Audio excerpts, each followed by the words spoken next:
Lenguaje y literatura, segundo año de bachillerato. El lenguaje, la lengua y el habla. Hola, sean bienvenidos una vez más a su espacio educativo Aprendamos en Casa. En clases anteriores estudiamos sobre la época prehispánica o precolombina. Conocimos parte del contexto, arte, cultura y literatura de esa época. Leímos Ollantay, el Popol Vuh y el Rabinal-Achí. En esta ocasión nos centraremos en la lengua, el habla y el lenguaje, las diferencias y similitudes que hay en él. Asimismo, nos centraremos en la producción de textos literarios y una cápsula sobre ortografía. Comencemos.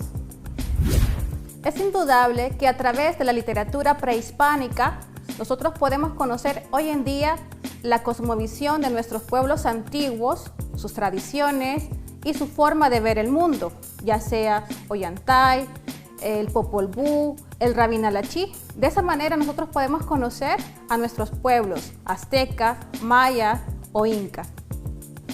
Identificamos a los pueblos indígenas como gestores de la memoria histórica de nuestros pueblos. En cambio, los colonizadores lo que trataban de hacer era invisibilizar u ocultar las costumbres y creencias de nuestros pueblos. De esa manera, a la llegada de los colonizadores, dejamos de ser pueblos politeístas, que quiere decir teníamos muchos dioses, y nos convertimos en pueblos monoteístas, adorando a un solo Dios. Aparte de adoptar una nueva religión, adoptamos también nuevas costumbres y tradiciones, y nuestra lengua también fue otra, el castellano. Al adoptarse una nueva lengua, también adoptamos unas nuevas costumbres y tradiciones. El lenguaje nuestro también cambió, por lo que el castellano también se nutrió de nuevos vocablos provenientes de nuestros pueblos prehispánicos. Si te interesa saber más sobre la influencia de nuestra lengua en el castellano, te invito a que me acompañes a ver lo siguiente. El náhuatl es la segunda lengua más hablada en México y ha tenido un impacto enorme en el mundo hispanohablante e incluso anglosajón. De hecho, tú ya conoces muchas palabras en este idioma aunque no lo sepas. Y es que cuando los colonos españoles llegaron a América, se encontraron con plantas, animales, lugares y objetos que nunca habían visto antes. Así que tomaron prestadas algunas palabras. Hay más de 4000 palabras en español que vienen del náhuatl. Por ejemplo, ¿qué tal si te digo aguacate? Sí, es el aguacate. De hecho, también viene de ahí su equivalente en inglés, avocado. Lo divertido es que en la lengua de los mexicas, los pueblos prehispánicos que fundaron México, esa palabra significaba testículo. Pero a los conquistadores españoles no les gustó demasiado esa connotación, así que la eliminaron. ¿Te suena la palabra chili? ¿Cómo no? Estamos hablando de Chile. Y no me refiero al país, sino al pimiento picante tan adorado por los aztecas, para quienes el chile era una diosa, la respetable señora del chilito rojo. ¿Y qué me dices del chocolate? Puede que sea la palabra más internacional que le ha dado el náhuatl al mundo y viene de chocoatl, que significa literalmente agua agria, o algo tan mexicano como el tomate. Tomatl en náhuatl. En realidad es la forma corta de jitomate o xictómatl, que viene de otras tres palabras: xictli, ombligo, tomahuac, gordura, y atl, agua. Algo así como ombligo de agua gorda. Si lo piensas bien, tiene sentido. Es un fruto gordo con una especie de ombligo que retiene mucha agua en su interior. Pero no todas las palabras que vienen del náhuatl son gastronómicas. Por ejemplo, coyotl, coyote en castellano. Este animal era un completo desconocido para los españoles que llegaron a América, pero los aztecas le tenían tanto cariño que incluso llamaron coyote viejo a su dios más fiestero, el de las artes y la música, o el majestuoso quetzal, el ave que en náhuatl llamaron quetzali. Puede traducirse como cola preciosa de plumas brillantes y también significa sagrado y hermoso. Pero además hay miles de palabras nahuas que seguimos usando, como tiza de tizatl, que significa hecho de yeso, tocayo de tocatl, sobrenombre, o hule, que viene de uli, que era como los aztecas llamaban a la goma que sacaban de un árbol. Pero la que más me gusta es apapachar. Me parece una de las palabras más bellas del español de México. Aunque la RAE la define como palmadita cariñosa o abrazo, es mucho más que eso. Los mexicanos la traducen como acariciar con el alma. Viene de apapacho, del verbo patsoa, que puede traducirse en náhuatl como apretar o comprimir algo. Y de los apapachos pasamos a las emociones, y es que el náhuatl es también muy preciso para definir algunos sentimientos o estados de ánimo con una sola palabra. Por ejemplo, si tienes el deseo de ser admirado, solo tendrías que decir itolani. Cuando sientes vergüenza por las acciones de otra persona, la palabra es mamatli. Y si te motivas a ti mismo para hacer algo, entonces es moyoluki, que por cierto también significa estar enamorado. ¿Y qué quiere decir la propia palabra náhuatl? Pues viene del verbo nahuati, que significa sonoro, audible o que suena bien. De acuerdo al diagnóstico sobre los derechos humanos de los pueblos indígenas, en nuestra tierra se reconocen 3 grandes pueblos: Nahuapipiles, que estos están ubicados en la zona paracentral: Santa Ana, Aguachapán, Chalatenango y San Salvador. Por otro lado tenemos a los Lencas, ubicados en los pueblos de Usulután, La Unión y Morazán. Y por último, en Morazán encontramos a los Cacaopera. Hasta el día de hoy, estos pueblos mantienen vivas las tradiciones y costumbres heredadas de la época prehispánica. Si te interesa saber más sobre la lengua náhuatl que se hablaba en nuestros pueblos, te invitamos a que sintonices las teleclases los días viernes y de esa manera aprenderás más sobre esta lengua. Asimismo, recordemos que nuestros pueblos prehispánicos también tenían esa necesidad de comunicarse unos con otros, utilizando un lenguaje y un código específico, un lenguaje altamente poético que podemos reconocer en la literatura de nuestros pueblos prehispánicos. En la comunicación humana hay 3 elementos muy importantes, y estos son el lenguaje, el habla y la lengua. Pero ¿será que estos elementos son lo mismo? ¿El lenguaje, el habla y la lengua significarán lo mismo o hay diferencias entre ellos? Veamos lo siguiente.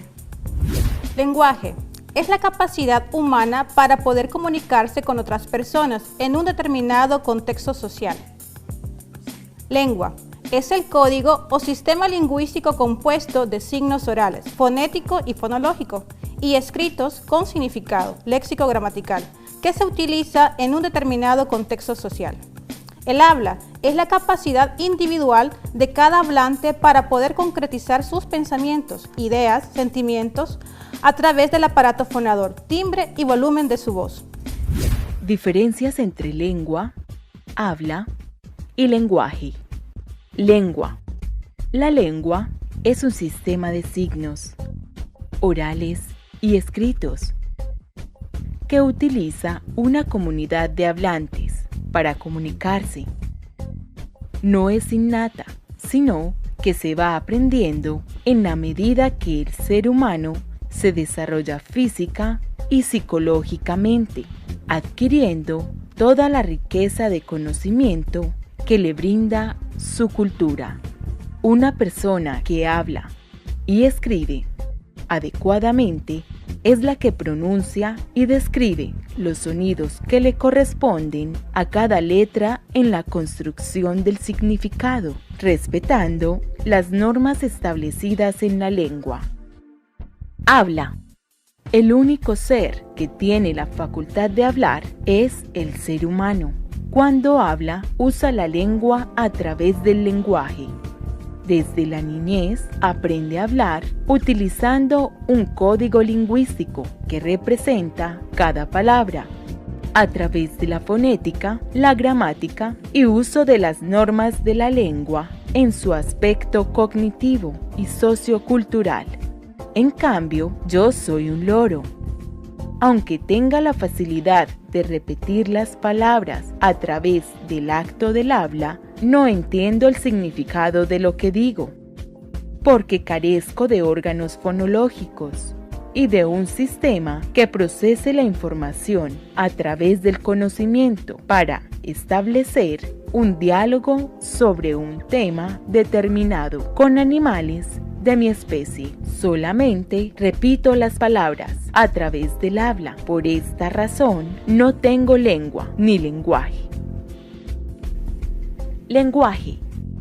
El lenguaje es la capacidad innata que tenemos todos los seres humanos de aprender y utilizar la lengua en forma natural para expresar nuestras ideas, pensamientos y sentimientos con los demás en un contexto determinado. El cerebro es el órgano responsable del proceso de aprendizaje del lenguaje. Por ello, las personas que tienen problemas cerebrales tienen mayores dificultades para expresar su pensamiento a través del lenguaje. Las personas sordas emplean un código lingüístico, las señas de sus manos, creando de esta manera un lenguaje para expresar sus ideas, sentimientos y pensamientos entre sordomudos o con las personas que entiendan el lenguaje de las manos. Ha llegado el momento que tú escribas un texto con intención literaria. Para esto, toma en cuenta los siguientes pasos. Recuerda que tu texto tiene que tener algún elemento que tenga que ver con la época precolombina. Literal A. Selecciona un tipo de texto, narrativo, lírico o dramático. B. Elabora el plan de redacción del texto seleccionando tema, audiencia, estructura, contenido y recursos literarios. C. Escribe tu texto en el cuaderno, atendiendo a los literales anteriores, pero ten en cuenta que eres libre de hacer cambios si lo deseas. Usa tu creatividad. D. Lee y revisa el texto creado en actividad 2 para verificar si tiene coherencia, cohesión y corrección en la escritura. E. Haz los ajustes pertinentes, atendiendo a las reglas del uso de la tilde en las interrogaciones, exclamaciones y palabras compuestas. F. Reescribe y envía el texto a tu docente, listo para ser publicado. Los pronombres que, cuál, cuáles, quién, quiénes, cuánto, cuántas, cómo, dónde y cuándo llevan tilde cuando forman parte de oraciones interrogativas o exclamativas, tanto directas como indirectas. Veamos los siguientes ejemplos. ¿Qué? ¿Qué estás buscando? Lleva un estilo directo. ¿Cuál? Me pregunto cuáles eran los míos. Estilo indirecto. ¿Quién? Mire quién llegó. Un estilo directo. ¿Cuánto? Me sorprende cuánto sufre la gente. Estilo indirecto. ¿Cómo? ¿Cómo hiciste para llegar tan temprano? Un estilo directo. ¿Cuándo? No recuerdo cuándo es el acto. Un estilo indirecto. ¿Dónde? Vean dónde estaba. Estilo directo. Sin embargo, estos términos no llevan tilde si ellos mismos no son interrogativos o exclamativos, aunque estén en oraciones interrogativas o exclamativas. Ejemplos. ¿Será Manuel quien vino? ¿Contestarás cuando te lo indiquen? Quien quiera oír, que oiga. Ahora conozcamos sobre la acentuación de las palabras compuestas. Palabras compuestas sin guión. Cuando nos encontramos ante una palabra compuesta de dos o más lexemas, eso quiere decir raíces, que se escriben sin guión, solo lleva tilde si lo necesita según las reglas generales de acentuación. El último componente, a saber, décimo más séptimo. Formamos la palabra décimo séptimo. Vemos que solo lleva la tilde séptimo. Tío más vivo, tío vivo. Portalámparas. Formamos la palabra portalámparas y la tilde corresponde siempre a la palabra lámpara. Palabras compuestas con guión. En el caso de palabras compuestas de dos o más lexemas que se escriben con guión, cada uno de los componentes se mantiene independiente, por lo que llevan tilde siguiendo las reglas generales de acentuación, es decir, épico lírico, épico, guión, lírico, realidad más ficción, realidad-ficción. Teórico más práctico. Teórico-práctico. Palabras compuestas terminadas en mente. En el caso de los adverbios terminados en mente, la tilde se pone en el primer componente, un adjetivo, solo en el caso de que éste lo lleve de manera independiente. Así, fuerte más mente, igual fuertemente, no lleva tilde. Fácil más mente, fácilmente, la tilde siempre va en fácil. Sutil más mente, sutilmente, no lleva tilde. Difícil más mente, difícilmente. Para reforzar tus conocimientos sobre el uso adecuado de la tilde diacrítica, veamos lo siguiente. Entonces, antes de ver los ejemplos detalladamente, tenemos que aclarar la no regla. Nuevamente, en Internet hay mucha desinformación, incluso yo esto lo he visto en profesores de español, tanto profesores de español para extranjeros como profesores para niños españoles nativos. Hay una regla que realmente no es una regla, no existe. Esta regla no funciona. Bueno, funciona el 90% de las veces, pero bueno, se escapa ese 10% de las veces, ¿no? Entonces, esta regla mejor si no la seguimos.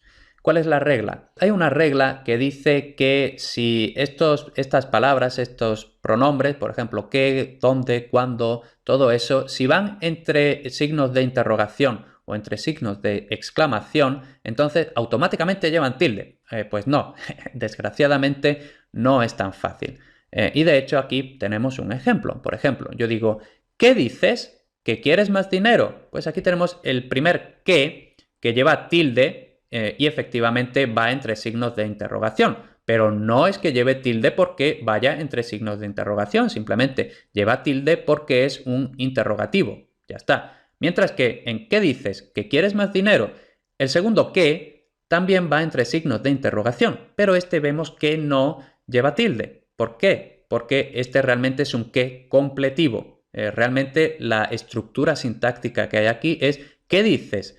¿Dices que quieres más dinero? ¿No? Entonces, mucho cuidado con esto, que es algo en lo que la gente se suele equivocar. Otro ejemplo, ¡qué susto! ¡Que me muero! ¿No? Entonces, el primero efectivamente es un que exclamativo, por tanto lleva tilde, mientras que el segundo no es un que exclamativo. Sería algo así como ¡qué susto! Creo que me muero, ¿no? Entonces realmente este que también es completivo y hemos dicho ya que los completivos no llevan tilde. Hecha esta advertencia, vamos con algunos ejemplos de interrogativos y exclamativos con tilde diacrítica. Por ejemplo, ¿qué quieres? ¿Que me vaya? Esto es básicamente el mismo ejemplo que habíamos visto antes. Otro ejemplo, quien bien te quiere te hará llorar. Mira quién ha venido, ¿no? El primero es un relativo, entonces hemos dicho que los relativos, incluso cuando a veces pueden sonar tónicos, los relativos nunca llevan tilde. Y luego, mira quién ha venido. Ese es un interrogativo, entonces lleva tilde. Otro ejemplo, ¿cómo estás disfrutando? Como niños. Entonces, el primero es un cómo exclamativo, mientras que el segundo, independientemente de que vaya entre signos de exclamación, es comparativo, es decir, ¿cómo estáis disfrutando? Estáis disfrutando como niños, como si vosotros fuerais niños, ¿no? Entonces este como es comparativo, no lleva tilde. Otro, ¿cuánto has gastado? Llama en cuanto llegues, ¿no? Entonces, ¿cuánto? Esto es un interrogativo, hace referencia a la cantidad, está preguntando por una cantidad, mientras que en llama en cuanto llegues, este en cuanto es simplemente una locución que significa tan pronto como llegues. Entonces realmente aquí es también un relativo y ya hemos dicho los relativos no llevan tilde.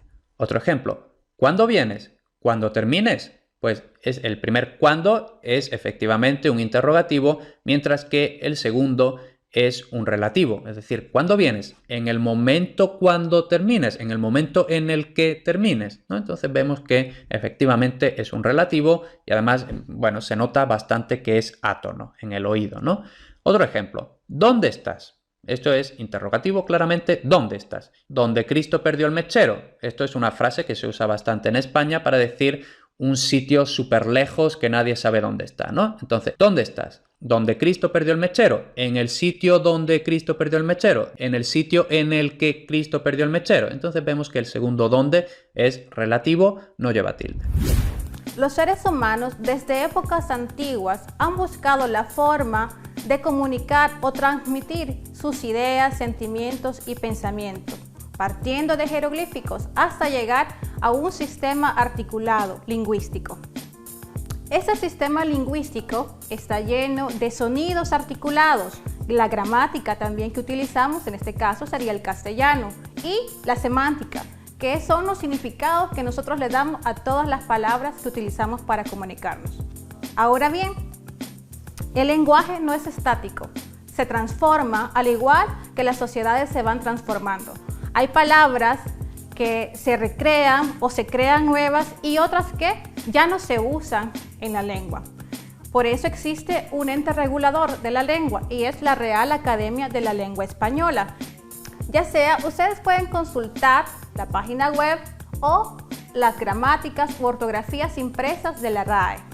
Por otro lado, es importante que a la hora de comunicarnos y hacer uso efectivo del lenguaje, nos situemos en el contexto al que nos vamos a dirigir. No es lo mismo que nosotros utilicemos el lenguaje o el habla a la hora de comunicarnos con nuestros amigos o amigas, que al dirigirnos a nuestros docentes o a nuestros padres de familia o en la iglesia. El lenguaje lo vamos a adecuar a la situación a la que nos enfrentemos. Asimismo, es importante que reflexionemos antes de expresarnos, ya sea de forma oral o escrita. ¿Qué quiere decir esto? Que yo tengo que reflexionar las ideas que quiero transmitir a través de la lengua hablada. Porque a través del lenguaje yo también transmito mis pensamientos o mis ideas que pueden persuadir, convencer o refutar las ideas de alguien más. Por eso yo tengo que hacer un uso adecuado del lenguaje que voy a utilizar en las diferentes situaciones comunicativas que me enfrente. La lengua la podemos utilizar de dos formas, de forma oral o por escrito. En la oralidad yo puedo retroalimentar mis ideas si en algún momento me he confundido o quiero cambiar lo que quiero decir. Entonces yo en el momento puedo hacer el cambio, pero es importante que pensemos antes de hablar. Asimismo, cuando utilizamos la lengua por escrito, es necesario que yo piense muy bien las ideas que quiero comunicar a la persona que va a leer mi texto. Es por tanto que es necesario revisar una y otra vez el texto para que mis ideas queden lo más claras posible y quien lea el texto no se confunda y comprenda el mensaje que yo quiero transmitir. Recordemos que para ampliar nuestro vocabulario es importante leer. De esa manera tendremos un vocabulario más amplio y nos va a ser más fácil poder comunicarnos tanto de forma oral o por escrito. Otra cosa muy importante es saber que hay un lenguaje no verbal que también comunica. Eso más que todo en la oralidad. Nuestros gestos, nuestros ademanes también comunican algo a quien nos está observando. Entonces, tenemos que tener un cuidado sobre eso. Hemos llegado al cierre de esta teleclase. Espero que hayas aprendido mucho sobre la lengua, el lenguaje, el habla y algunos aspectos ortográficos. Y también que escribas tu propio texto con intención literaria. Si tienes alguna duda, comunícate con tu docente. Nos vemos hasta la próxima.